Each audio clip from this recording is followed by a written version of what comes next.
गतकाली ठारू आरंभ होईछि मैट्रिक परीक्षा। तेबे मैट्रिक परीक्षा पई समस्त प्रस्तुति होइथिबा बोर्ड कर्तृपक्ष कहउथिबा बेले बहु अव्यवस्था पदाको आसीछि। नवरंगपुर जिल्लार भित्तिभूमि नथिबा परीक्षा केन्द्र रे परीक्षार्थी बहु असुविधार सम्मुखीन होइछन्ति।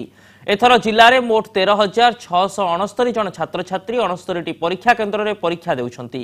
तेबे भित्तिभूमि नथिबा परीक्षा केन्द्र गुड़िकरे पिलामाने तळे बसी परीक्षा देउथबा देखिबाको मिलिछि।